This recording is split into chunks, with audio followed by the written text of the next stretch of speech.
강남 아파트 40평의 거실에서 박순애는 소파에 몸을 맡긴 채 텔레비전 화면을 멍하니 바라보고 있었습니다. 오후 3시가 넘었는데도 여전히 잠옷차림이었죠. 화면 속에서는 젊은 연예인들이 웃고 떠들며 게임을 하고 있었지만 순애의 귀에는 그저 소음으로만 들렸습니다.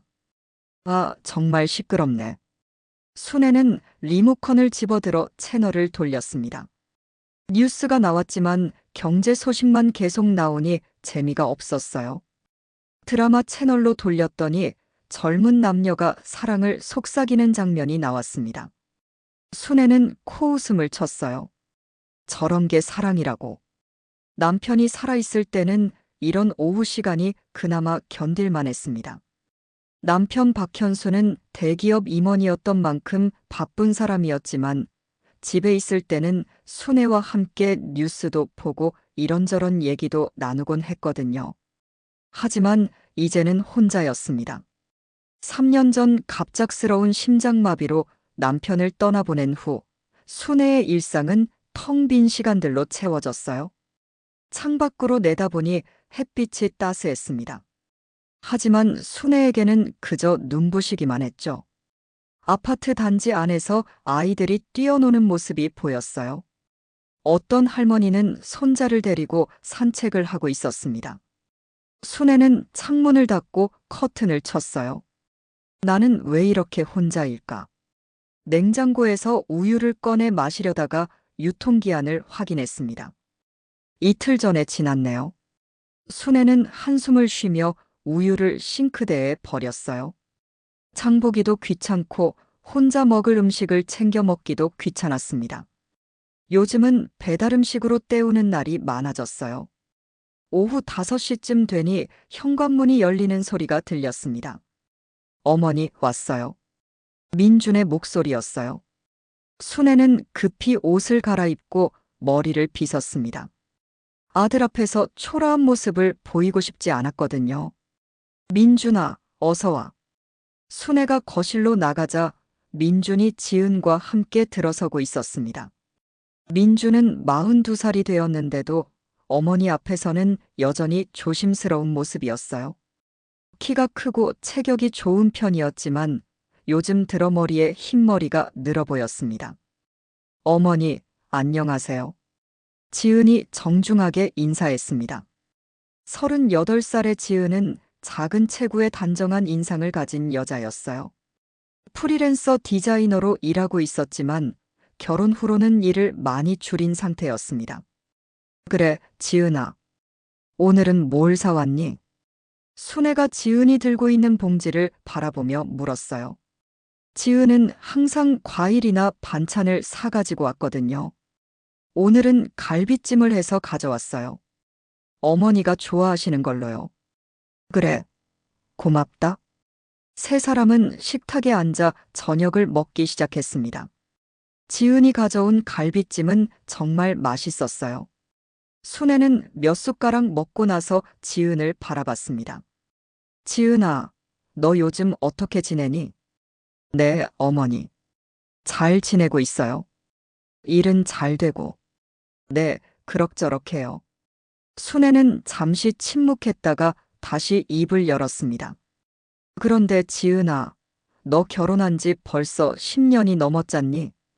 지은의 표정이 굳어졌어요. 민준도 불편한 기색을 보였습니다.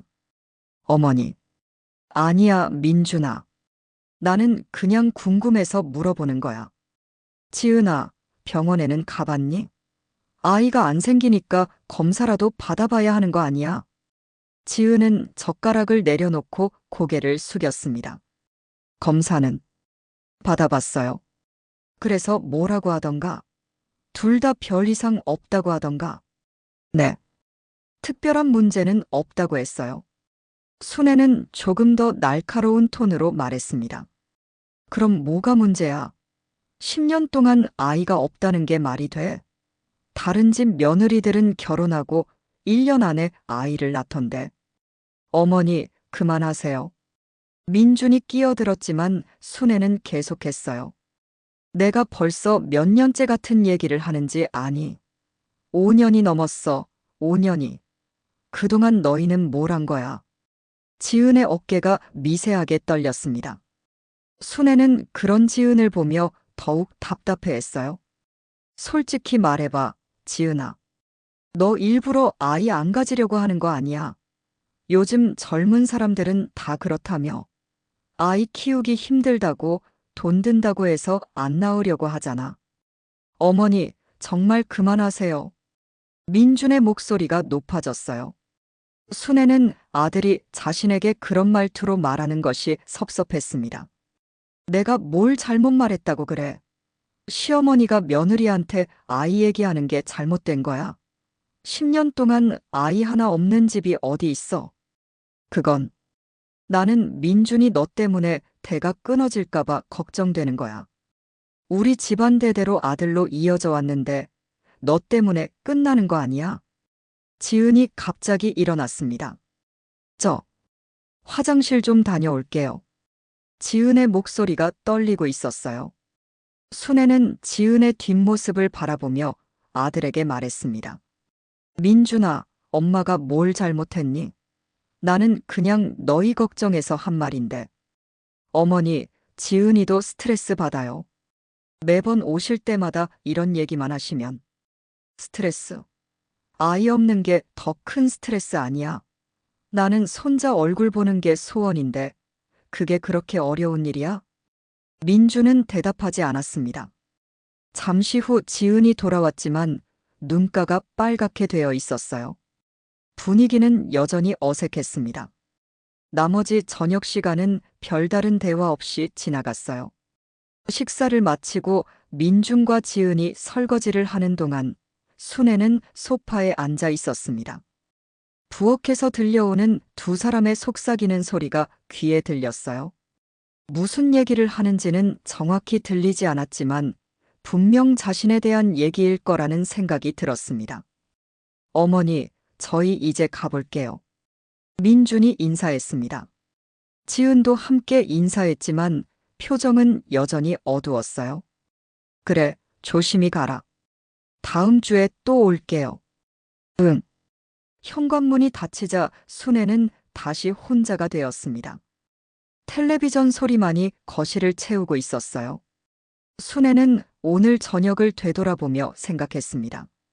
10년 동안 아이가 없다는 것, 그리고 자신이 5년 넘게 같은 얘기를 반복하고 있다는 것. 하지만 시어머니로서 당연한 걱정 아닌가요? 내가 뭘 잘못했다고. 며느리로서 당연히 해야 할 일을 안 하고 있는 건 지은이잖아. 순애는 그렇게 중얼거리며 텔레비전을 껐습니다. 그리고 침실로 들어가 잠자리에 들었어요. 하지만 쉽게 잠이 오지 않았습니다. 남편이 없는 빈 침대에서 혼자 뒤척이며 순애는 자신의 외로운 현실을 다시 한번 확인했습니다. 현수야, 당신이 있었다면 뭐라고 했을까? 나는 정말 잘못한 게 없는 거 맞지? 하지만 대답해 줄 사람은 아무도 없었어요. 창밖으로 들려오는 자동차 소리, 누군가의 웃음소리만이 순애의 외로움을 더욱 깊게 만들었습니다. 일주일 후, 순애는 평소와 다름없이 거실에 앉아 있었습니다. 아침 뉴스를 보고 있는데 현관문이 열리는 소리가 들렸어요. 시계를 보니 오전 10시였습니다. 평소보다 일찍 온 거네요. 어머니, 안녕하세요. 민준과 지은이 함께 들어왔습니다. 순애는 조금 의아했어요. 보통은 저녁 시간에 오는데 이렇게 일찍 오는 경우는 드물었거든요. 너희 왜 이렇게 일찍 왔어? 오늘 어머니께 말씀드릴 게 있어서요. 민준의 표정이 평소보다 밝아 보였습니다. 지은도 마찬가지였어요. 뭔가 좋은 일이 있는 것 같았습니다. 무슨 얘기인데? 어머니, 앉으세요. 저희가 커피 내려드릴게요. 지은이 부엌으로 향하며 말했습니다. 순애는 지은의 행동이 평소보다 부산스러워 보인다고 느꼈어요. 뭔가 특별한 일이 있는 게 분명했습니다. 잠시 후 지은이 커피를 가져왔습니다. 평소보다 정성스럽게 쟁반에 담아서 가져온 것도 그렇고 작은 과자까지 함께 준비한 것도 그랬어요. 어머니, 저희가 여행을 계획하고 있어요. 민준이 입을 열었습니다. 여행, 너희 둘이. 아니요, 어머니도 함께요. 순애는 깜짝 놀랐습니다. 결혼 후 지금까지 가족여행을 간 적이 한 번도 없었거든요. 민준과 지은은 둘이서만 여행을 다녔고, 순애는 항상 집에 혼자 남아 있었어요. 나도. 왜 갑자기? 저희가 생각해 보니까 어머니랑 함께 시간을 보낸 적이 별로 없었어요. 특히 남편 아버지가 돌아가신 후로는 어머니가 많이 외로우실 것 같아서. 지은이 조심스럽게 말했습니다. 순애는 지은의 말에 조금 놀랐어요. 평소 자신에게 그렇게 차가웠던 지은이 이런 제안을 한다는 게 의외였거든요. 어디로 가려고? 남해요. 남해에 있는 조그만한 섬인데 바다가 정말 예쁘다고 하더라고요. 공기도 좋고 조용해서 어머니가 좋아하실 것 같아요. 민준이 핸드폰을 꺼내 사진을 보여주었습니다. 푸른 바다와 작은 어촌마을의 모습이 화면에 나타났어요. 정말 아름다운 풍경이었습니다. 언제 가려고? 이번 주말요. 이틀 정도 머물다 올 생각이에요. 어머니, 어떠세요? 순애는 잠시 망설였습니다. 여행이라는 게 귀찮기도 했고, 며느리와 이틀이나 함께 있다는 것도 부담스러웠어요. 하지만 한편으로는 오랜만에 집 밖으로 나가는 것도 나쁘지 않을 것 같았습니다. 섬이라고. 배 타고 가야 하는 거야? 네, 배로 30분 정도 가면 돼요. 멀미 걱정은 안 하셔도 될 것 같아요. 펜션도 예약했어요. 바다가 바로 보이는 곳이에요. 지은이 덧붙여 말했습니다. 순애는 지은의 표정을 유심히 살펴봤어요. 뭔가 평소와 달라 보였습니다. 더 적극적이고 친근해 보였어요. 갑자기 왜 이런 생각을 했어? 사실은 어머니께 죄송한 마음이 있었어요. 지은이 고개를 숙이며 말했습니다. 지난주에 어머니가 말씀하신 것도 맞는 말씀이고, 저희가 어머니를 너무 소홀히 대한 것 같아서요. 순애는 지은의 말에 조금 놀랐습니다. 지난주 저녁 식사 때 아이 얘기로 불편했던 기억이 났어요. 그때 지은이 화가 나서 나간 줄 알았는데 오히려 반성을 하고 있었다니. 그래서 어머니와 함께 좋은 시간을 보내고 싶어요. 저희가 결혼하고 나서 어머니께 잘 못해드린 것 같아서. 지은아. 순애의 마음이 조금씩 누그러졌습니다. 며느리가 이렇게 먼저 다가와 주는 것이 고마웠어요. 어머니, 가시는 거죠? 민준이 기대하는 표정으로 물었습니다. 그래, 좋다. 오랜만에 바다나 보자. 정말이에요. 우와, 너무 좋아요. 지은이 환하게 웃었습니다. 순애는 지은의 밝은 모습을 오랜만에 보는 것 같았어요. 그럼 준비는 뭘 해야 하지? 별로 준비할 것도 없어요. 옷 몇 벌하고 세면도구 정도만 챙기시면 돼요. 나머지는 저희가 다 준비할게요. 음식도 펜션에서 해결할 수 있고 근처에 맛있는 식당도 많다고 하더라고요. 민준이 덧붙였어요. 그래. 그럼 나는 뭘 가져가면 되지? 편한 옷이랑 운동화 정도요. 바닷가를 걸을 수도 있으니까. 지은이 친절하게 설명해 주었습니다. 순애는 오랜만에 여행 준비를 한다는 생각에 조금 설레기도 했어요. 차는 민준이가 운전하고. 네, 제가 운전할게요. 어머니는 편히 앉아 계시기만 하면 돼요. 좋아. 그럼 언제 출발하지? 토요일 아침 일찍 출발해서 일요일 저녁에 돌아오는 걸로 해요. 어떠세요? 응, 좋다. 세 사람은 여행 계획에 대해 이런저런 얘기를 나누었습니다. 어떤 음식을 먹을지, 바닷가에서 뭘 할지, 날씨는 어떨지. 순애는 오랜만에 즐거운 대화를 나누고 있다는 생각이 들었어요. 어머니, 그럼 저희는 이제 가볼게요. 준비할 것도 있고 해서요. 그래, 고생하겠다. 어머니, 토요일 아침 8시에 데리러 올게요. 알았다. 민준과 지은이 나간 후 순애는 혼자 거실에 앉아 생각에 잠겼습니다. 지은의 태도 변화가 조금 의외였어요. 평소에는 그렇게 적극적이지 않았는데 오늘은 여행을 제안하고 직접 계획까지 세우는 모습이었습니다. 혹시 지은이가 마음을 바꾼 건가? 아이 얘기도 그렇고 이번 여행이 우리 관계를 개선하는 계기가 될 수도 있겠네. 순애는 그런 생각을 하며 옷장으로 향했습니다. 여행에 입고 갈 옷을 골라봐야겠어요. 오랜만에 외출하는 거니까 깔끔하게 입고 가고 싶었습니다. 옷장을 열어보니 평소에 입던 검은색 옷들이 대부분이었어요. 남편이 돌아가신 후로는 밝은색 옷을 잘 안 입게 되었거든요. 하지만 여행을 가는 건데 너무 어두운 옷만 가져가는 것도 그럴 것 같았습니다. 한참을 고민하다가 순애는 남편과 함께 입었던 연한 베이지색 블라우스를 꺼냈어요. 몇 년 동안 입지 않았던 옷이었습니다. 먼지를 털고 보니 여전히 예뻤어요. 현수야, 나 오랜만에 여행 간다. 아들하고 며느리하고 같이. 어때, 기뻐할 일이지? 순애는 마치 남편이 옆에 있는 것처럼 중얼거렸습니다. 그리고 토요일이 빨리 왔으면 좋겠다는 생각을 했어요. 정말 오랜만에 느끼는 기대감이었습니다. 저녁 시간이 되자 순애는 냉장고를 열어 간단한 저녁을 준비했습니다. 평소보다 입맛이 돌았어요. 여행에 대한 기대감 때문인지 기분이 좋아졌거든요. 남해 바다가 정말 예쁠까? 펜션은 어떨까? 순애는 혼자 상상하며 미소를 지었습니다.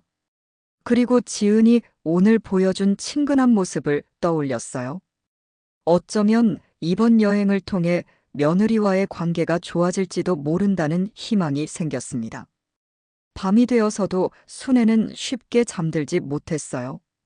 하지만 이번에는 외로움 때문이 아니라 설렘 때문이었습니다. 토요일까지 아직 며칠이 남았는데도 벌써 여행 가방을 싸고 싶은 마음이었어요. 창밖으로 보이는 아파트 단지의 불빛들이 평소보다 따뜻해 보였습니다. 순애는 베개에 머리를 기대며 눈을 감았어요. 오랜만에 평온한 마음으로 잠자리에 드는 밤이었습니다.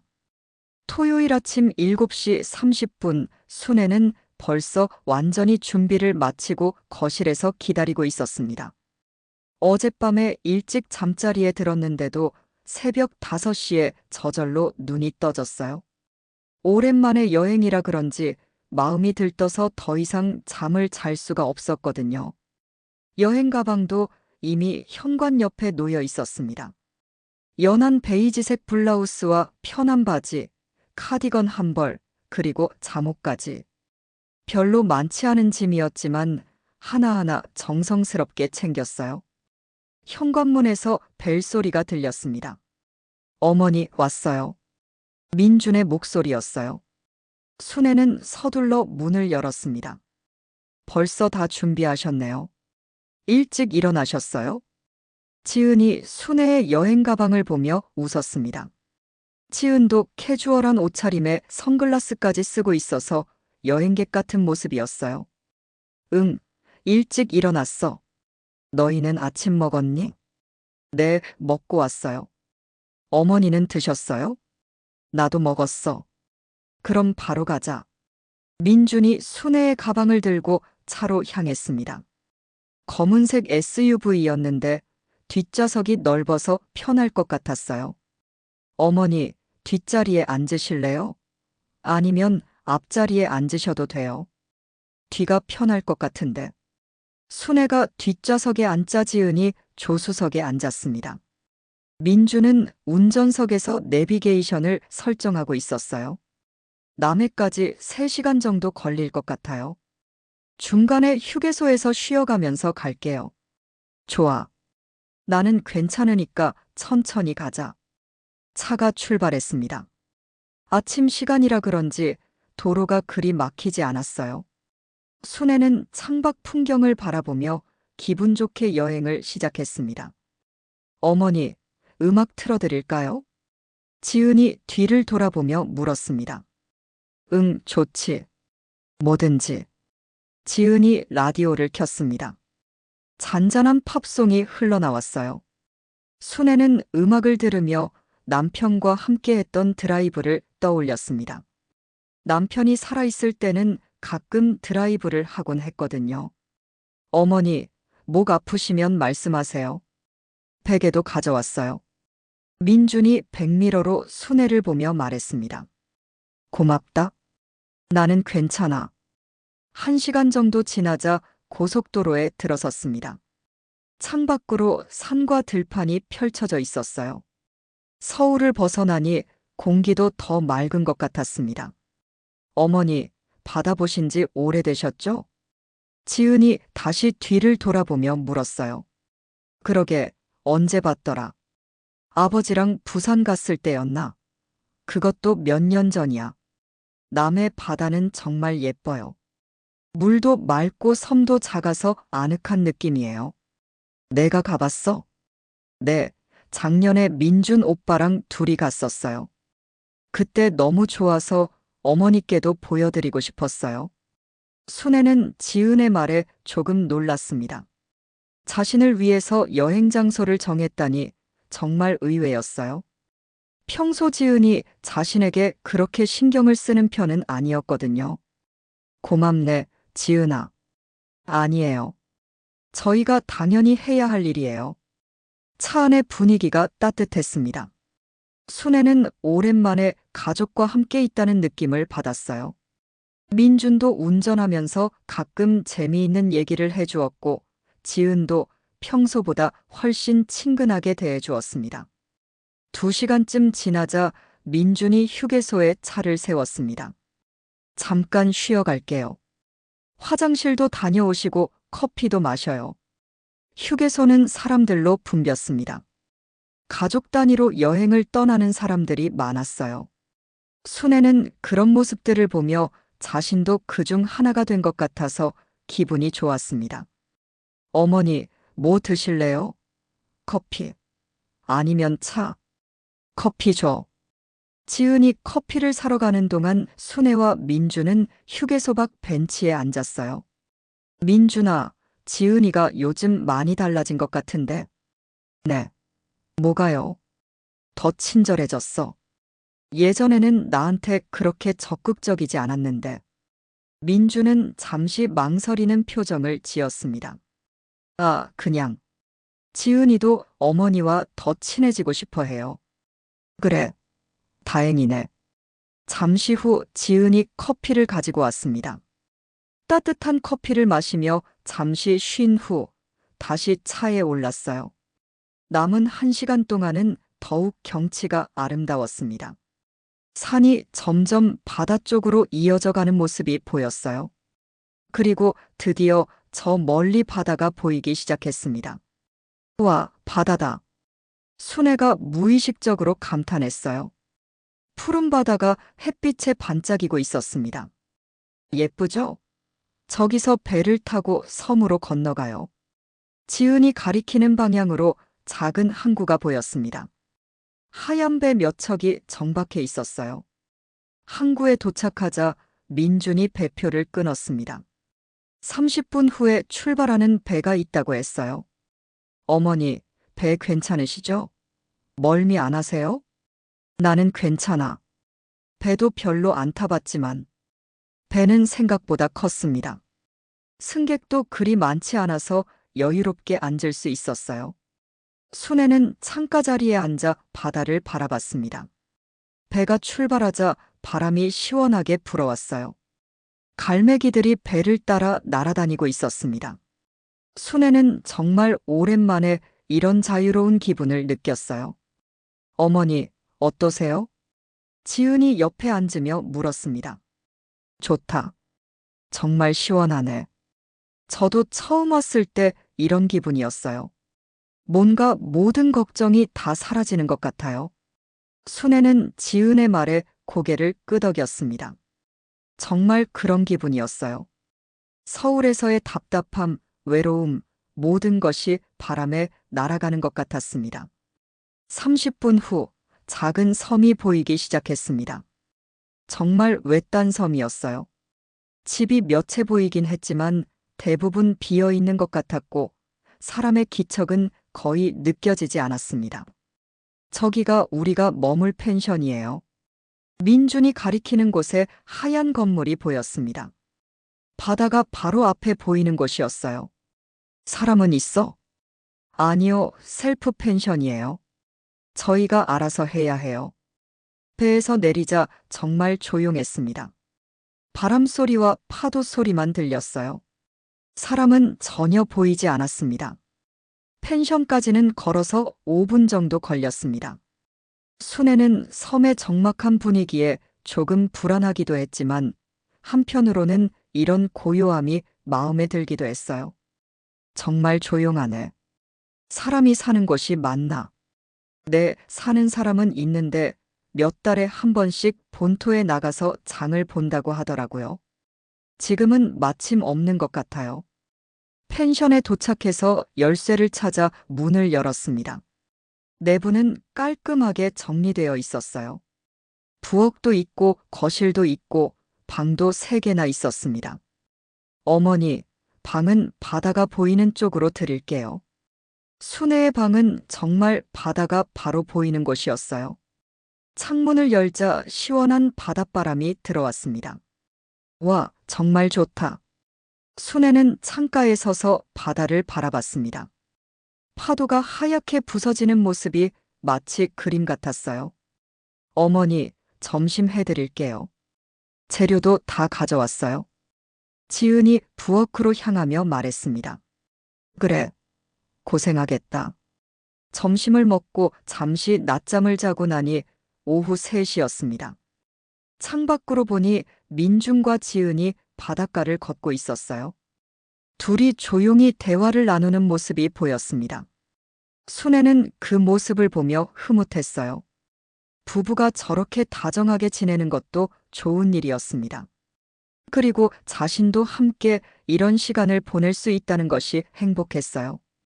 저녁 시간이 되자 지은이 가져온 재료로 해산물 요리를 만들었습니다. 간단하지만 맛있었어요. 어머니, 내일은 뭐 하고 싶으세요? 민준이 물었습니다.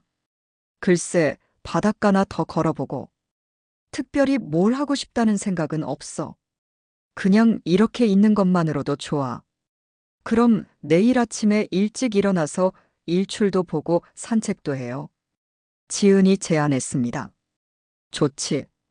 저녁을 먹고 나서 3사람은 바닷가를 걸었습니다. 노을이 바다 위로 지고 있어서 정말 아름다웠어요. 순애는 오랜만에 이런 평온함을 느꼈습니다. 어머니, 괜찮으세요? 피곤하지 않으세요? 전혀. 오히려 기분이 좋아. 그럼 다행이에요. 밤이 되어 펜션으로 돌아왔습니다. 순애는 방에서 창문을 열고 바다를 바라봤어요. 달빛이 바다에 반사되어 은빛으로 출렁이고 있었습니다. 정말 좋은 곳이네. 민준이와 지은이가 고맙다. 순애는 그런 생각을 하며 침대에 누웠습니다.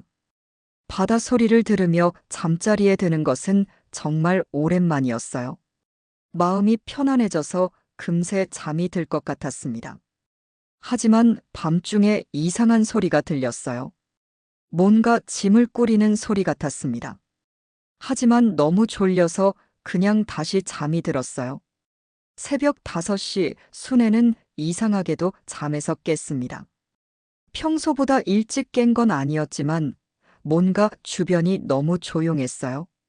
어젯밤까지 들렸던 바다 소리도 잔잔해졌고 갈매기 소리도 들리지 않았습니다. 침대에서 일어나 창문으로 다가갔어요. 바다 위로 새벽 안개가 자욱하게 깔려 있었습니다. 신비로운 풍경이었지만 뭔가 을씨년스럽기도 했어요. 민준이와 지은이는 아직 자고 있겠지. 순애는 시계를 확인했습니다. 아직 이른 시간이었어요. 다시 잠자리에 들려고 했지만 쉽게 잠이 오지 않았습니다. 그래서 옷을 걸치고 조용히 방을 나왔어요. 펜션은 조용했습니다. 민중과 지은의 방에서도 아무 소리가 나지 않았어요. 순애는 펜션 앞 테라스로 나가 의자에 앉았습니다. 새벽 공기가 차가웠지만 상쾌했어요. 시간이 지나자 하늘이 조금씩 밝아오기 시작했습니다. 안개도 서서히 걷히면서 바다가 더 선명하게 보였어요. 순애는 오랜만에 이런 고요한 새벽을 혼자 맞고 있다는 생각에 잠시 감상에 젖었습니다. 7시가 되자 순애는 민중과 지은을 깨우러 가기로 했어요. 어제 지은이 제안한 대로 일출을 보러 가려고 했거든요. 민중과 지은의 방문을 살짝 두드려 봤습니다. 민준아, 지은아, 일어났니? 하지만 대답이 없었어요. 혹시 깊게 자고 있는 건 아닐까 해서 조금 더 세게 두드려 봤습니다. 민준아, 일출 보러 가자고 했잖아.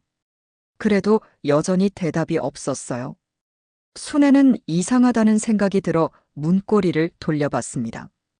문이 열렸어요. 방 안은 텅 비어 있었습니다. 침대는 잠시 누운 흔적만 있을 뿐, 짐은 모두 사라져 있었어요. 이게 뭐야? 순애는 펜션 전체를 둘러봤습니다. 거실, 부엌, 다른 방들. 어디에도 민중과 지은의 흔적은 없었어요.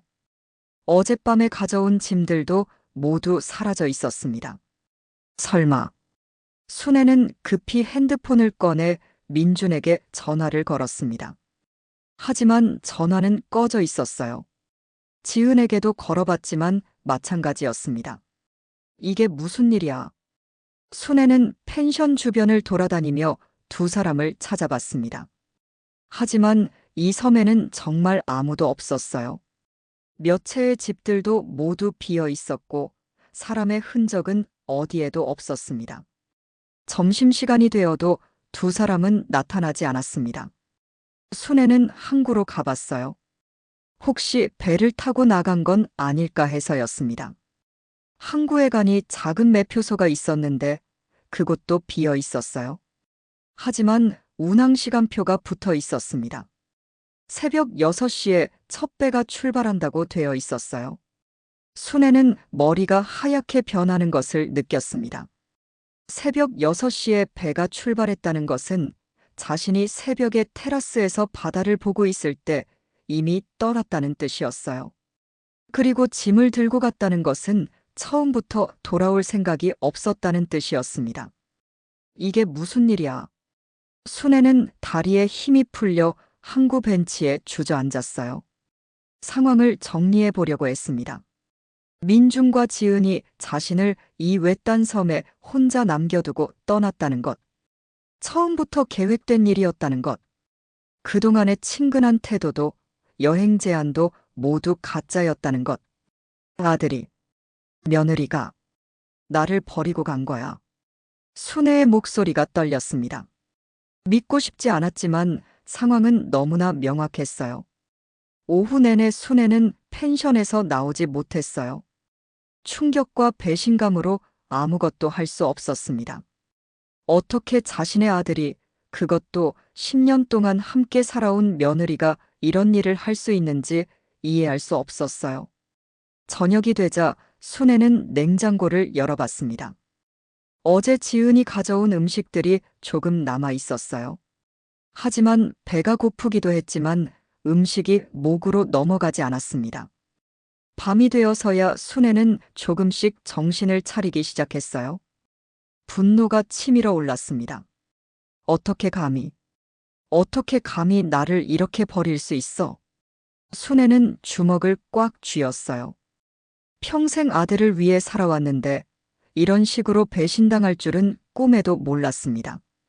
창밖으로 보이는 바다는 어제까지만 해도 아름답게 보였는데 이제는 차갑고 무서워 보였어요. 파도 소리도 마치 자신을 조롱하는 것 같았습니다. 용서하지 않겠어. 절대로 용서하지 않을 거야. 순애는 그렇게 중얼거리며 밤새 잠을 이루지 못했습니다. 복수에 대한 생각만이 머릿속을 가득 채웠어요. 어떻게 해서든 민준과 지은에게 똑같은 고통을 돌려주고 싶었습니다. 새벽이 되자 순애는 침대에서 일어나 짐을 쌌어요. 이 섬에서 하루라도 더 있고 싶지 않았습니다. 다행히 시간표를 보니 오전 9시에 배가 있었어요. 항구로 가서 배를 기다리는 동안 순애는 복수 계획을 세웠습니다. 서울로 돌아가서 모든 재산을 처분하고 해외로 도망갈 거예요. 그럼 민준이도 자신처럼 당황하고 절망할 거였습니다. 두고 봐라. 너희가 나한테 한 일 반드시 되돌려 받을 거야. 순애의 눈에는 차가운 분노의 빛이 서려 있었습니다. 어제까지만 해도 따뜻했던 할머니의 모습은 더 이상 찾을 수 없었어요. 그 대신 복수를 다짐하는 차가운 여자만이 남아 있었습니다. 서울로 돌아오는 배 안에서 순애는 창밖을 멍하니 바라보고 있었습니다. 어제까지만 해도 설레는 마음으로 바라봤던 바다가 이제는 원망스럽기만 했어요. 외딴 섬에서 혼자 밤을 보낸 것도 끔찍했지만 무엇보다 아들과 며느리가 자신을 버렸다는 사실이 견딜 수 없었습니다. 배에서 내려 시외버스를 타고 서울로 향하는 동안 순애는 계속해서 계획을 세웠습니다. 어떻게 하면 민준과 지은에게 자신이 당한 만큼의 고통을 돌려줄 수 있을까요? 재산을 모두 처분해서 해외로 도망가자. 그럼 민준이도 나처럼 당황하고 절망할 거야. 순애는 그런 생각을 하며 주먹을 꽉 쥐었어요. 평생 모아온 재산을 모두 현금화해서 해외로 떠나버린다면 민준은 어떤 기분일까요?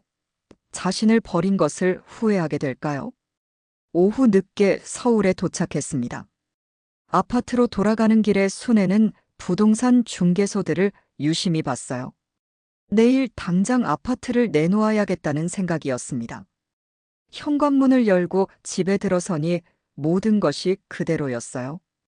며칠 전까지만 해도 따뜻한 보금자리 같았던 공간이 이제는 차갑고 섬뜩하게 느껴졌습니다. 거실 소파에 앉아 핸드폰을 꺼냈어요. 민준에게 마지막으로 전화를 걸어봤지만 여전히 꺼져 있었습니다. 지은에게도 마찬가지였어요. 좋아. 그럼 이제 진짜 끝이야. 순애는 핸드폰을 던져버리고 싶은 마음이었지만 참았어요. 복수를 위해서는 차근차근 준비해야 했거든요. 다음 날 아침 순애는 일찍 일어나 근처 부동산 중개소로 향했습니다. 아파트를 팔고 싶은데요. 아, 네. 어느 단지세요? 강남 레미안 40평대요. 부동산 중개인의 눈이 반짝였어요. 좋은 물건이네요. 시세가 꽤 높을 텐데 금매세요? 네, 최대한 빨리 팔고 싶어요. 그럼 시세보다 조금 낮게 책정하면 금세 나갈 거예요. 언제쯤 비우실 생각이세요? 한 달 안에요.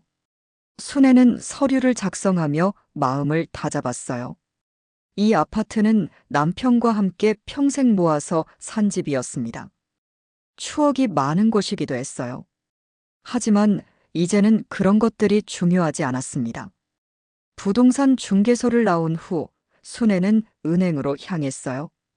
예적금을 모두 해지하고 현금화해야 했습니다. 예금을 모두 해지하시겠다고요? 은행 직원이 놀란 표정으로 물었어요. 네, 급한 일이 있어서요. 금액이 큰데 혹시 사기는 아니시죠? 서울로 돌아오는 배 안에서 순애는 창밖을 멍하니 바라보고 있었습니다. 어제까지만 해도 설레는 마음으로 바라봤던 바다가 이제는 원망스럽기만 했어요. 외딴 섬에서 혼자 밤을 보낸 것도 끔찍했지만 무엇보다 아들과 며느리가 자신을 버렸다는 사실이 견딜 수 없었습니다.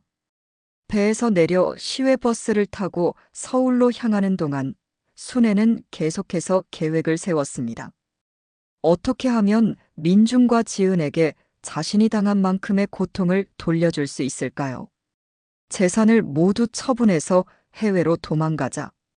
그럼 민준이도 나처럼 당황하고 절망할 거야. 순애는 그런 생각을 하며 주먹을 꽉 쥐었어요. 평생 모아온 재산을 모두 현금화해서 해외로 떠나버린다면 민주는 어떤 기분일까요? 자신을 버린 것을 후회하게 될까요? 오후 늦게 서울에 도착했습니다. 아파트로 돌아가는 길에 순애는 부동산 중개소들을 유심히 봤어요. 내일 당장 아파트를 내놓아야겠다는 생각이었습니다. 현관문을 열고 집에 들어서니 모든 것이 그대로였어요. 며칠 전까지만 해도 따뜻한 보금자리 같았던 공간이 이제는 차갑고 섬뜩하게 느껴졌습니다. 거실 소파에 앉아 핸드폰을 꺼냈어요. 민준에게 마지막으로 전화를 걸어봤지만 여전히 꺼져 있었습니다. 지은에게도 마찬가지였어요. 좋아. 그럼 이제 진짜 끝이야. 순애는 핸드폰을 던져버리고 싶은 마음이었지만 참았어요. 복수를 위해서는 차근차근 준비해야 했거든요.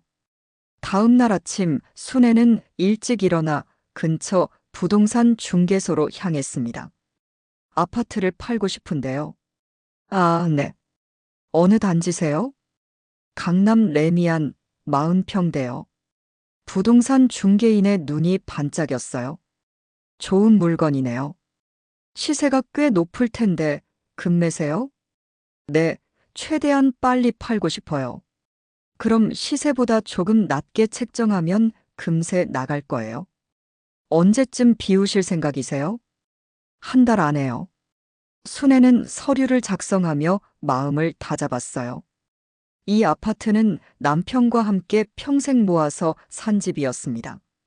추억이 많은 곳이기도 했어요. 하지만 이제는 그런 것들이 중요하지 않았습니다. 부동산 중개소를 나온 후 순애는 은행으로 향했어요. 예적금을 모두 해지하고 현금화해야 했습니다. 예금을 모두 해지하시겠다고요? 은행 직원이 놀란 표정으로 물었어요. 네, 급한 일이 있어서요. 금액이 큰데 혹시 사기는 아니시죠? 요즘 보이스피싱이 많아서. 아니에요. 제 돈이니까 제가 알아서 할게요. 순애는 짜증스럽게 대답했어요. 남의 걱정은 받고 싶지 않았습니다. 예금을 해지하는 동안 순애는 지난 30년간의 삶을 되돌아봤어요. 남편과 함께 한 푼, 두 푼 모아온 돈들이었습니다. 민준의 교육비, 결혼 자금까지 모두 이 돈에서 나간 것들이었어요. 그런데 민준이가 나를 배신했어. 그럼 이제 이 돈도 내 마음대로 할 수 있는 거야. 오후에는 여행사에 갔습니다. 해외여행 상품 좀 보여주세요. 장기간 머물 수 있는 걸로요. 어느 나라를 생각하고 계세요? 동남아시아나 유럽. 아무 곳이나 좋아요. 한 달 이상 머물 수 있는 곳으로요. 여행사 직원이 여러 상품을 보여줬어요. 태국, 베트남, 필리핀. 비자 없이도 오래 머물 수 있는 나라들이었습니다. 이 중에서 제일 좋은 걸로 예약해 주세요. 언제 출발하실 건가요? 한 달 후요. 집으로 돌아오는 길에 순애는 묘한 해방감을 느꼈어요. 뭔가 중요한 결정을 내린 것 같았습니다. 이제 민준과 지은이 어떤 기분일지 상상해보니 조금이나마 속이 시원했어요. 일주일이 지났습니다. 아파트는 순애가 예상했던 것보다 빨리 팔렸어요. 금매로 내놨기 때문에 며칠 만에 계약이 성사됐습니다. 모든 예적금도 해지했고 여행 준비도 마쳤어요. 하지만 여전히 민준과 지은으로부터는 아무 연락이 없었습니다. 순애는 매일 핸드폰을 확인했지만 전화도 문자도 오지 않았어요. 정말 나를 완전히 버린 거네. 그 사실이 더욱 분노를 키웠습니다. 어떻게 부모를 이렇게 대할 수 있는지 순애는 이해할 수 없었어요. 2주일째 되던 날 순애는 이사 준비를 시작했습니다. 가구들은 모두 처분하고 필요한 것들만 정리했어요. 남편의 유품들도 대부분 버렸습니다. 이제는 과거에 얽매이고 싶지 않았거든요. 사진첩을 정리하다가 민준의 어린 시절 사진들이 나왔어요. 갓난아기였던 민준, 첫 걸음마를 뗄 때의 민준, 초등학교 입학식 때의 민준. 순애는 그 사진들을 보며 잠시 마음이 흔들렸습니다. 내가 이렇게 키운 아이가 어떻게 나를 버릴 수 있었을까? 하지만 곧 분노가 다시 치밀어 올랐어요. 그 많은 사랑과 정성이 결국 배신으로 돌아온 것이었습니다. 순애는 사진들을 모두 쓰레기통에 버렸어요. 더 이상 아픈 추억을 간직하고 싶지 않았습니다. 3주일째 순애는 마지막 정리를 하고 있었습니다. 내일이면 아파트를 비워줘야 했고, 모레는 비행기를 타고 태국으로 떠날 예정이었어요. 저녁 시간 집 앞에 낯선 차가 서 있는 것을 봤습니다. 순애는 잠시 멈춰 섰어요. 혹시 민준이 돌아온 건 아닐까 하는 생각이 들었거든요. 하지만 차에서 내린 사람은 민준이 아니었어요. 지은이었습니다. 혼자서요. 지은은 순애를 보자마자 고개를 숙였어요. 얼굴이 창백해 보였습니다. 어머니, 뭐야, 너 혼자 왔어? 민준이는? 민준 오빠는? 회사에 있어요. 순애는 코웃음을 쳤어요. 회사에? 그래, 바쁘겠지. 어머니를 버리고 와서 할 일이 많겠네. 어머니, 죄송해요. 지은의 목소리가 떨리고 있었어요. 하지만 순애에게는 그런 것도 가식으로 보였습니다. 죄송하다고. 지금 와서 죄송하다고 하면 다 해결되는 거야. 저희가 설명해야 할 것이 있어요. 설명? 무슨 설명이 필요해? 너희가 나를 그 외딴 섬에 버리고 간 거잖아. 새벽에 몰래 도망가면서 설명이 필요해. 순애의 목소리가 점점 높아졌어요. 아파트 복도에 울려 퍼질 정도였습니다. 어머니, 일단 안에 들어가서 얘기해요. 이웃들이 볼까요? 이웃들이 보면 어때? 내가 며느리한테 버림받았다는 걸 모르게 숨겨야 하나? 그래도 지은의 말에 따라 집 안으로 들어갔어요. 거실에는 이미 포장된 박스들이 쌓여 있었습니다. 지은이 그 모습을 보고 놀란 표정을 지었어요.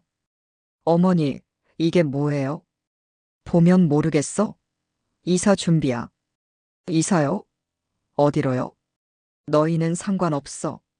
나는 이제 혼자 살 거야. 두 사람은 거실에서 마주 앉았습니다. 지은이 다시 고개를 숙이며 말했어요. 어머니, 정말 죄송해요. 저희가 너무 심했어요. 심했다고. 그 정도로 끝날 일이야? 순애는 분노를 참을 수 없었어요. 나는 너희를 믿고 따라간 거야. 가족여행이라고 해서 기대하고 따라갔는데 나를 그 섬에 버리고 도망간 거잖아. 저희도 어쩔 수 없었어요. 어쩔 수 없었다고. 무슨 소리야? 지은이 고개를 들어 순애를 바라봤어요. 눈에 눈물이 고여 있었습니다. 어머니, 저는 더 이상 견딜 수가 없었어요. 뭘 견딜 수 없어? 어머니가 저한테 하신 일들. 결혼하고 나서 지금까지 제가 받은 모든 것들. 순애는 지은의 말에 당황했어요. 무슨 얘기를 하는 건지 이해할 수 없었습니다. 내가 너한테 뭘 했다고? 어머니는 모르시나 봐요. 아니면 모른 척 하시는 건가요? 지은의 목소리에 분노가 섞여 들어갔어요. 나는 정말 모르겠어. 똑똑히 말해봐. 지은이 깊은 숨을 들이쉬고 말을 시작했습니다. 어머니, 저는 10년 동안 어머니의 며느리로 살면서 단 하루도 편안한 날이 없었어요. 어머니는 저를 인정해 주신 적이 없어요. 그게 무슨 아이 얘기만 하는 게 아니에요. 제가 하는 모든 것에 대해서 트집을 잡으셨어요. 요리를 해도 청소를 해도 옷을 입어도 말을 해도 항상 뭔가 부족하다고 하셨어요. 순애는 지은의 말에 할 말을 잃었어요. 그런 기억들이 하나둘 떠올랐거든요. 그리고 아이 얘기. 어머니는 5년 넘게 저를 괴롭혔어요. 병원에 가보라고, 검사를 받으라고, 왜 아이가 안 생기냐고. 매번 만날 때마다 그 얘기뿐이었어요. 지은의 눈물이 뺨을 타고 흘러내렸어요. 저는, 저는 스트레스 때문에 정말 아이를 가질 수 없게 됐어요. 순애는 지은의 말에 숨이 막혔습니다. 스트레스 때문에 아이를 가질 수 없게 되었다고요? 그게, 그게 무슨 소리야? 어머니, 저는 결혼 초부터 어머니가 무서웠어요. 제가 뭘 해도 마음에 안 들어 하시고 항상 저를 비교하셨거든요. 친구 며느리는 어떻고, 옆집 며느리는 어떻고. 지은의 목소리가 점점 떨렸습니다. 그래도 처음에는 참았어요. 시어머니니까 당연하다고 생각했어요. 하지만 아이 얘기가 시작되면서부터는 정말 견딜 수 없었어요. 아이는, 어머니는 저를 마치 아이 낳는 기계처럼 대하셨어요. 만날 때마다 병원 갔냐고, 왜 임신이 안 되냐고, 혹시 일부러 안 가지려는 거 아니냐고. 순애는 그런 기억들이 하나씩 떠오르는 것을 느꼈어요. 분명히 그런 말들을 했었습니다. 하지만 그때는 손자가 보고 싶은 마음에서였어요. 저는 매번 어머니를 만나고 나면 며칠 동안 잠을 못 잤어요. 스트레스성 위염도 생겼고 생리도 불규칙해졌어요. 그래서 병원에 갔더니 지은이 잠시 말을 멈췄습니다. 의사가 그러더라고요. 스트레스가 심해서 호르몬에 이상이 생겼다고. 이 상태로는 임신이 어렵다고. 순애는 가슴이 철렁 내려앉는 것을 느꼈어요. 설마 자신 때문에 그런 일이 생겼다는 건 아니겠죠? 그런데도 어머니는 계속 같은 얘기를 하셨어요. 5년 동안 5년 내내. 저는 정말 미칠 것 같았어요. 지은아, 어머니가 너 같은 여자는 우리 집안에 맞지 않다고 하셨을 때 저는 정말 죽고 싶었어요. 그날 밤에 민준 오빠한테 말했어요. 지은이 순애를 똑바로 바라봤습니다. 저는 민준 오빠에게 선택하라고 했어요. 어머니와 저 중에 하나를 선택하라고. 순애는 머리가 하얗게 변하는 것을 느꼈어요. 뭐라고? 저는 더 이상 이런 식으로 살 수 없다고 했어요. 어머니가 계속 저를 괴롭히신다면 저는 이 집을 떠나겠다고. 민준이가 뭐라고 했어? 처음에는 어머니를 설득해 보겠다고 했어요. 하지만 어머니는 바뀌지 않으셨죠. 오히려 더 심해지셨어요. 순애는 지난 몇 년간의 일들을 되돌아봤어요. 분명히 아이 얘기를 자주 했었습니다. 그리고 지은에게 날카로운 말들을 한 적도 많았어요. 그래서 민준 오빠는 정말 고민을 많이 했어요. 어머니는 자신의 어머니시니까. 하지만 저도 자신의 아내니까. 지은의 눈물이 멈추지 않았어요. 결국 민준 오빠는 저를 선택했어요. 어머니와 같이 살 수는 없다고, 어머니를 떠나보내야 한다고. 떠나보낸다고. 그게 무슨 뜻이야? 처음에는 그냥 따로 살자고 생각했어요. 하지만 어머니가 계속 찾아오실 테고, 그럼 똑같은 일이 반복될 거라고 생각했어요.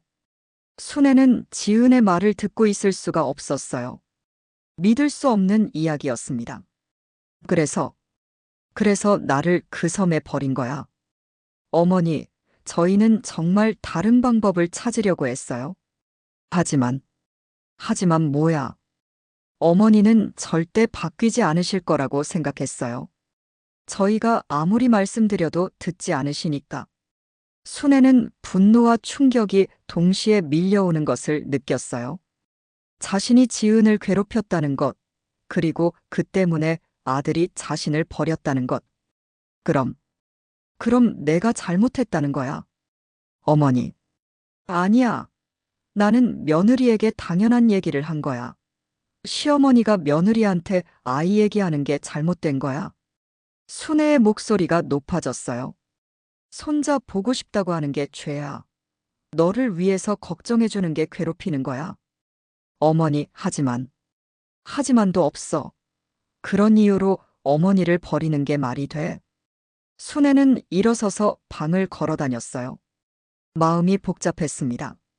한편으로는 자신이 정말 지은을 괴롭혔나 하는 생각이 들었지만 다른 한편으로는 그런 이유로 자신을 버린 것이 용납될 수 없었어요. 어머니, 저희가 잘못했어요. 그런 식으로 어머니를 버리면 안 됐어요. 하지만 뭐야? 또 변명할 거야. 저는 정말 한계였어요. 더 이상 견딜 수 없었어요. 지은이 고개를 들어 순애를 바라봤어요. 어머니, 저는 어머니를 미워하지 않아요. 하지만 어머니와 함께 살 수는 없어요. 순애는 지은의 말에 가슴이 찢어지는 것 같았어요. 미워하지는 않지만 함께 살 수는 없다니. 그럼 이제 어떻게 하자는 거야? 어머니, 저희는 따로 살고 싶어요. 어머니도 새로운 삶을 시작하세요. 새로운 삶. 어머니는 아직 젊으세요. 어머니만의 인생을 사세요. 저희에게 의존하지 마시고. 순애는 지은의 말을 끝까지 들을 수 없었어요. 의존한다고. 내가 너희에게 의존했다고. 어머니, 그런 뜻이 아니라. 아니야. 나는 너희를 위해서 산 거야. 민준이를 키우기 너를 돌보기 위해서. 순애의 목소리가 점점 커졌어요. 그런데 이제 와서 의존했다고. 새로운 삶을 살라고. 잠시 침묵이 흘렀습니다. 지은은 더 이상 할 말이 없는 것 같았어요. 순애는 깊은 숨을 들이쉬었습니다. 마음속에서 여러 감정들이 소용돌이치고 있었어요. 분노, 배신감, 그리고 조금의 죄책감까지. 지은아, 내 어머니. 너는 정말 나를 용서할 수 없어. 지은이 잠시 망설이더니 고개를 저었어요. 어머니, 저는 어머니를 이해하려고 노력했어요. 정말로요. 하지만 5년 동안 받은 상처가 너무 깊어요. 그럼 민준 오빠도 마찬가지예요. 어머니를 사랑하지만 저와 함께 살려면. 순애는 더 이상 들을 수 없었어요. 결국 아들도 며느리도 자신을 버리기로 한 것이었습니다. 좋아. 알겠어. 순애의 목소리가 차갑게 변했어요. 너희가 나를 버리겠다는 거지. 그럼 나도 각오하겠어. 어머니. 이제 그만 가. 더 이상 할 말 없어. 어머니, 저희가 정말 가라고 했어. 순애가 소리를 지르자 지은이 깜짝 놀랐어요. 하지만 더 이상 할 말이 없다는 듯 고개를 숙이고 일어났습니다. 어머니, 정말 죄송해요. 지은이 나간 후 순애는 혼자 거실에 앉아 있었습니다. 마음이 복잡했어요. 지은의 말이 어느 정도는 맞는 것 같기도 했지만 그렇다고 해서 자신을 버린 것이 정당화될 수는 없었습니다. 내가 정말 그렇게 심했나? 순애는 지난 10년을 되돌아봤어요. 분명히 지은에게 날카로운 말을 한 적이 많았습니다. 아이 얘기도 계속했었고요. 하지만 그것이 그렇게 큰 상처가 될 줄은 몰랐어요. 하지만 그렇다고 해서 순애는 고개를 저었어요. 아무리 그래도 어머니를 그런 식으로 버리는 것은 잘못된 일이었습니다. 다른 방법이 있었을 텐데. 밤이 깊어가면서 순애의 마음도 점점 굳어졌어요. 잠시 흔들렸던 마음이 다시 차가워졌습니다. 용서할 수 없어. 절대로 용서할 수 없어. 지은의 사정을 들었지만 순애의 분노는 사라지지 않았어요. 오히려 더 깊어졌습니다. 자신들의 잘못을 정당화하려고 하는 것 같았거든요. 순애는 일어나서 여행 준비를 계속했어요. 내일은 이 집을 떠날 날이었습니다. 그리고 태국으로 가서 새로운 계획을 세울 거예요. 복수는 반드시 할 거야. 너희가 나한테 한 만큼, 아니 그보다 더 큰 고통을 돌려받을 거야. 순애의 눈에는 여전히 차가운 분노의 빛이 서려 있었습니다. 지은의 고백도 눈물도 순애의 마음을 바꾸지 못했어요. 오히려 더욱 확고한 복수 의지만 남겼을 뿐이었습니다. 태국에서 석 달을 보낸 순애는 서울로 돌아왔습니다. 동남아의 뜨거운 햇살과 여유로운 분위기는 순애의 마음을 조금도 누그러뜨리지 못했어요. 오히려 그 시간 동안 복수 계획을 더욱 구체적으로 세웠습니다. 인천공항에서 택시를 타고 강남으로 향하면서 순애는 변호사 사무실 주소를 다시 한번 확인했어요. 태국에 있는 동안 인터넷으로 찾아둔 곳이었습니다. 형사 전문 변호사로 유명한 사람이었죠. 여기서 세워주세요. 순애는 고층 빌딩 앞에서 내렸습니다. 3개월 만에 보는 서울의 모습은 낯설기도 했어요. 하지만 곧 익숙한 분노가 다시 치밀어 올랐습니다. 변호사 사무실은 20층에 있었어요. 깔끔하고 고급스러운 인테리어였습니다. 안녕하세요, 박순애입니다. 예약했어요. 네, 박순애님. 김재현 변호사님이 기다리고 계세요. 접수 직원이 안내해 준 곳은 넓은 상담실이었어요. 50대 후반쯤 되어 보이는 남자가 일어나 인사했습니다. 안녕하세요, 김재현 변호사입니다. 박순애입니다. 두 사람이 마주 앉자 김 변호사가 먼저 입을 열었어요.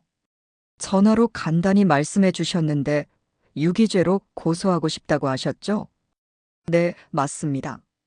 순애는 가방에서 정리해온 서류들을 꺼냈어요.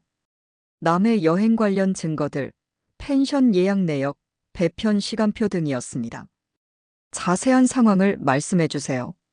순애는 차근차근 설명했습니다.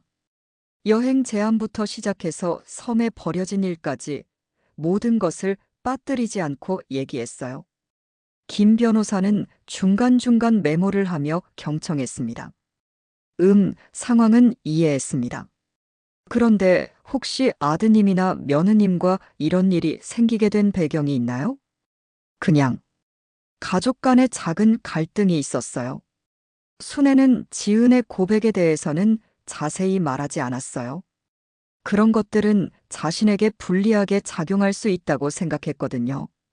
작은 갈등이라고 하시면 며느리가 아이를 안 낳는 것에 대해서 제가 가끔 얘기했던 정도요.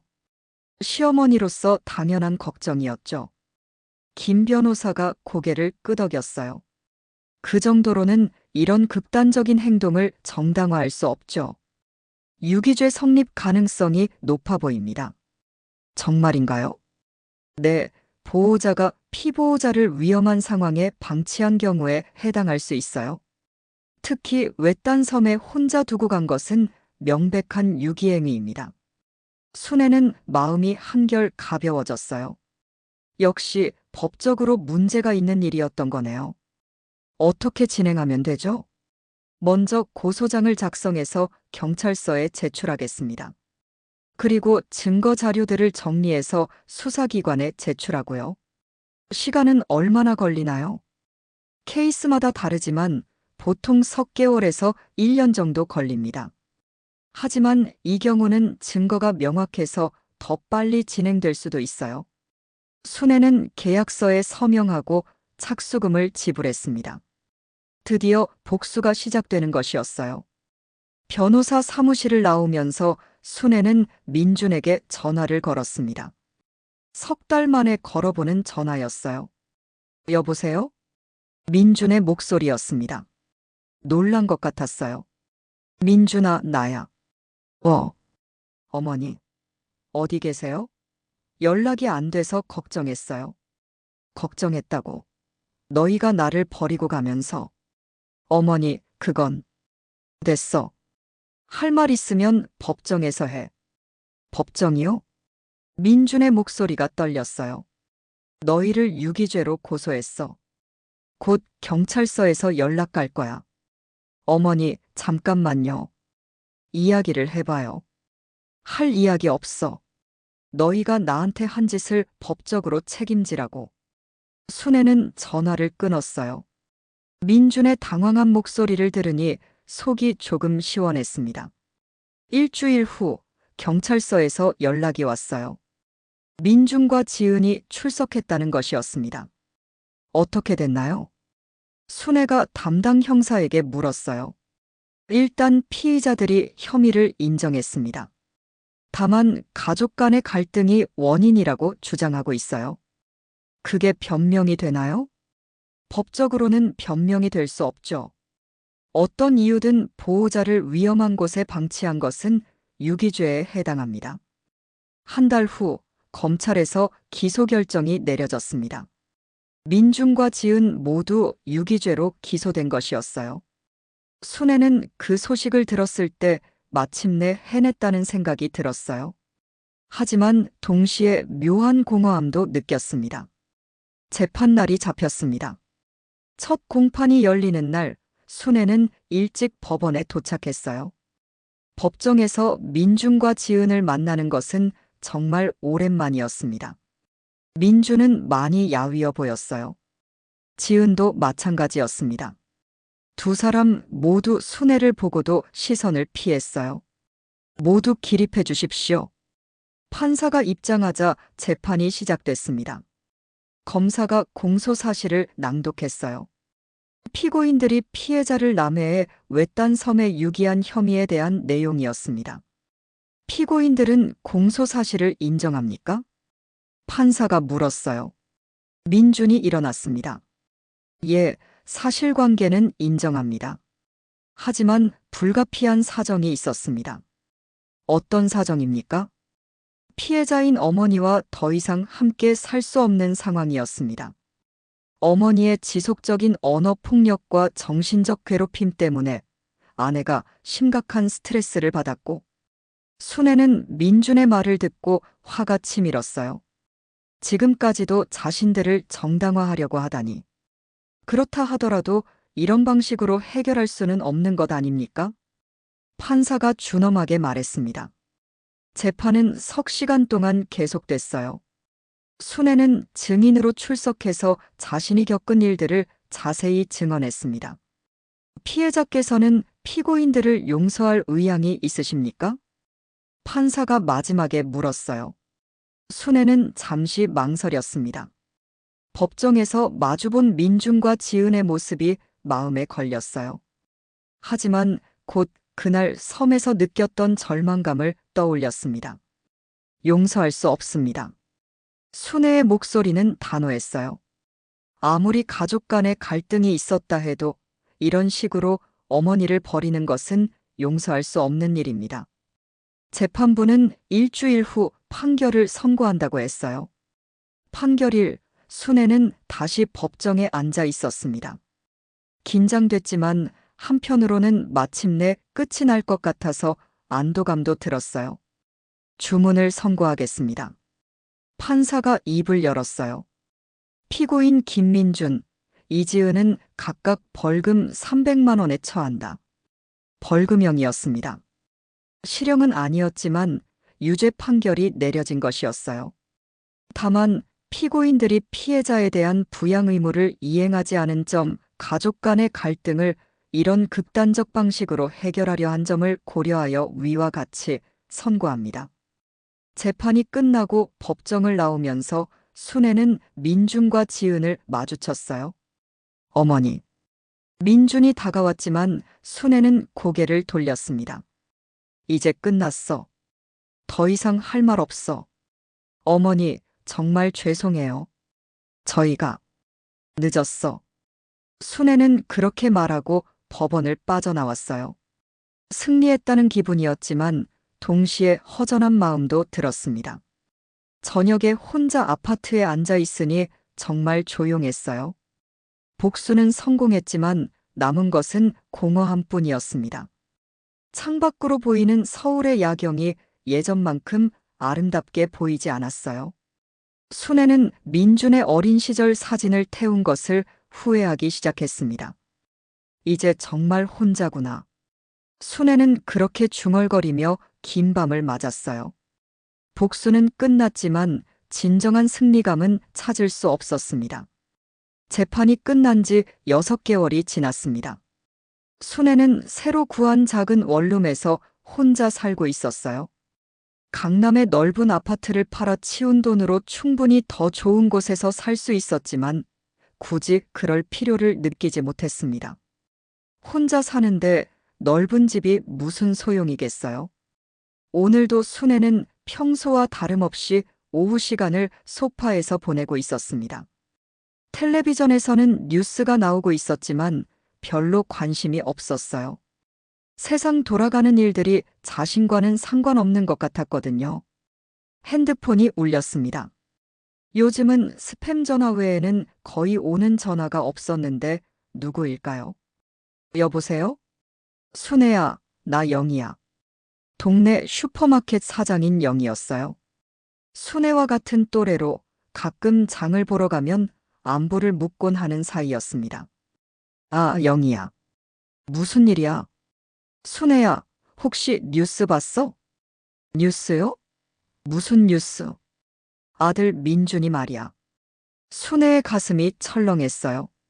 민준에게 무슨 일이 생긴 걸까요? 무슨 일인데?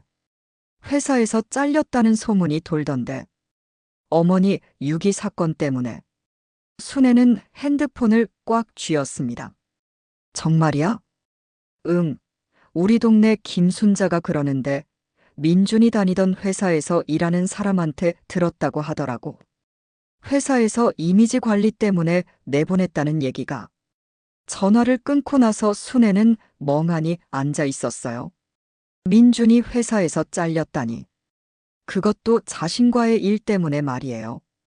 민준은 그 회사에 15년 넘게 다녔었습니다. 대학 졸업 후 신입사원으로 들어가서 줄곧 성실하게 일해왔어요. 과장까지 승진한 상태였는데 순애는 복잡한 마음이 들었어요. 한편으로는 자신이 원했던 복수가 이루어진 것 같기도 했지만 다른 한편으로는 마음이 무거웠습니다. 며칠 후 슈퍼에 장을 보러 갔을 때 영희가 또 다른 소식을 전해줬어요. 순애야, 민준이 부부 이혼한다는 소문도 있어. 이혼이라고. 응, 김순자가 그러는데 며느리가 이혼 소송을 냈다고 하더라고. 순애는 장바구니를 든 손에 힘이 들어갔어요. 왜 이혼을 한다는 거야? 글쎄, 남편이 직장을 잃어서 그런 건 아닐까? 요즘 젊은 사람들은 경제적인 문제에 민감하잖아. 집으로 돌아오는 길에 순애는 생각에 잠겼습니다.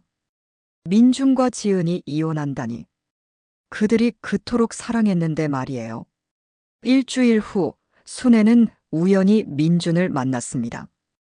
동네 마트에서 장을 보고 나오는데 앞에서 걸어가는 사람이 민준이었어요. 뒷모습만 봐도 알 수 있었습니다. 하지만 민준의 모습은 많이 변해 있었어요. 어깨가 축 처져 있었고 걸음걸이도 힘이 없었습니다.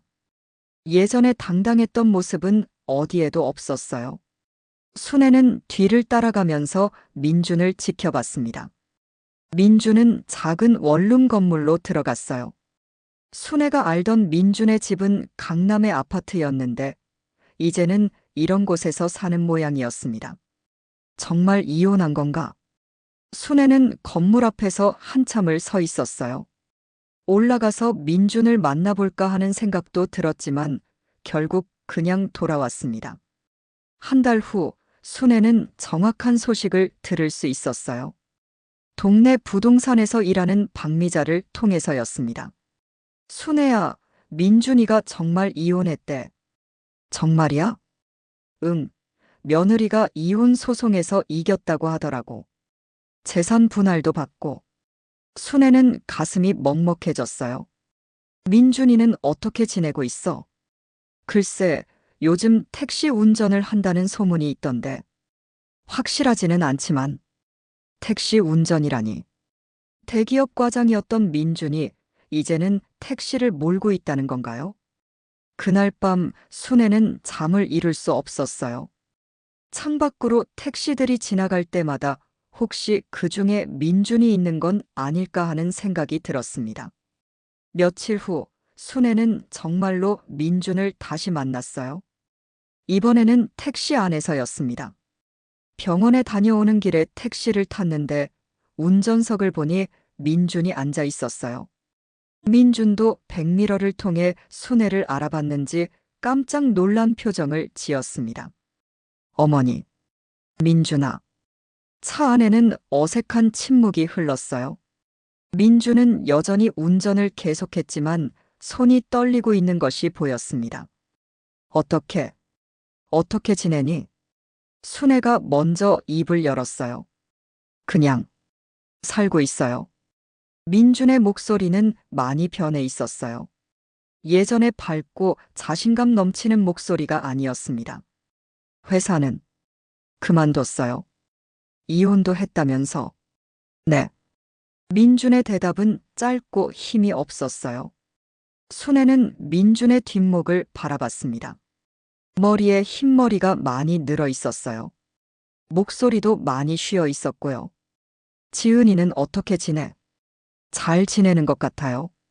새로운 일을 시작했다고 들었어요. 너는? 어머니, 죄송해요. 민준이 갑자기 말을 끊었어요. 정말 죄송해요. 그때 일. 어머니를 그런 식으로 대한 것. 순애는 민준의 말을 듣고 가슴이 답답해졌어요. 이제 와서 사과한다고 해서 달라질 것이 있을까요? 됐어. 어머니. 이미 끝난 일이야. 택시가 순애의 집 앞에 도착했습니다. 순애는 요금을 내고 내리려다가 잠시 멈췄어요. 민준아. 네, 어머니. 너. 몸은 건강하지? 네, 건강해요. 순애는 더 이상 할 말이 없어서 택시에서 내렸어요. 택시가 떠나는 것을 보면서 복잡한 마음이 들었습니다. 그날 밤 순애는 오랜만에 민준의 어린 시절을 떠올렸어요. 태어났을 때부터 대학 졸업할 때까지 자신이 얼마나 정성스럽게 키웠는지. 그 모든 추억들이 이제는 아프기만 했습니다. 복수는 성공했습니다. 민준은 직장을 잃었고 지은과도 이혼했어요. 자신을 버린 대가를 치르고 있는 거였습니다. 하지만 순애는 전혀 속 시원하지 않았어요. 오히려 마음이 더 무거워졌습니다. 아들이 그렇게 힘들어하는 모습을 보니 복수보다는 안타까움이 더 컸어요. 내가 원했던 게 이런 거였나? 순애는 자신에게 물어봤습니다. 정말 민준이 이렇게 망가지는 것을 원했던 걸까요? 창밖으로 비가 내리기 시작했어요. 빗소리를 들으며 순애는 지난 1년을 되돌아봤습니다. 섬에서 느꼈던 절망감, 복수를 다짐했던 분노, 재판에서의 승리감, 그리고 지금의 공허함까지 모든 것을 잃었습니다. 아들도 며느리도 예전의 평범한 일상도. 복수에 성공했지만 남은 것은 외로움뿐이었어요. 순애는 소파에 앉아 밤새 비 오는 소리를 들었습니다. 이제 와서 후회해도 소용없는 일이었어요. 돌이킬 수 없는 강을 건너버린 것 같았습니다. 새벽이 되자 비가 그쳤어요. 창밖으로 보니 하늘이 조금씩 밝아오고 있었습니다. 새로운 하루가 시작되는 것이었어요. 하지만 순애에게는 모든 날이 똑같았습니다. 아무도 없는 빈집에서 혼자 보내는 시간들. 복수는 끝났지만 진정한 승자는 없었어요. 순애는 창가에 서서 거리를 바라봤습니다. 사람들이 출근길에 바쁘게 움직이고 있었어요. 모두들 각자의 삶을 살고 있었습니다. 나는 무엇을 위해 살아야 할까? 순애는 그런 생각을 하며 긴 한숨을 쉬었어요. 복수는 완성됐지만 인생은 여전히 계속되고 있었습니다. 하지만 이제 무엇을 위해 살아야 할지 알 수 없었어요. 창밖으로 택시 한 대가 지나갔습니다. 순애는 그 택시를 바라보며 혹시 민준이 아닐까 하는 생각을 했어요. 하지만 곧 고개를 저었습니다.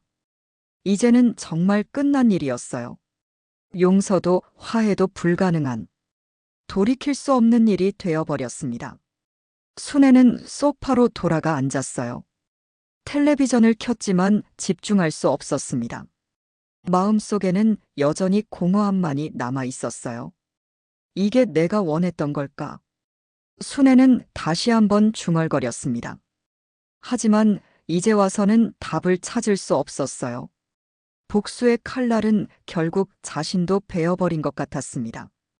창밖으로 서울의 일상이 계속 흘러가고 있었지만 순애의 시간은 그날 남해의 외딴 섬에서 멈춰버린 것 같았어요. 승리했지만 패배한 기분이었습니다. 순애는 눈을 감고 깊은 한숨을 쉬었어요. 버려진 칼날처럼 이제는 자신도 버려진 존재가 된 것 같았습니다.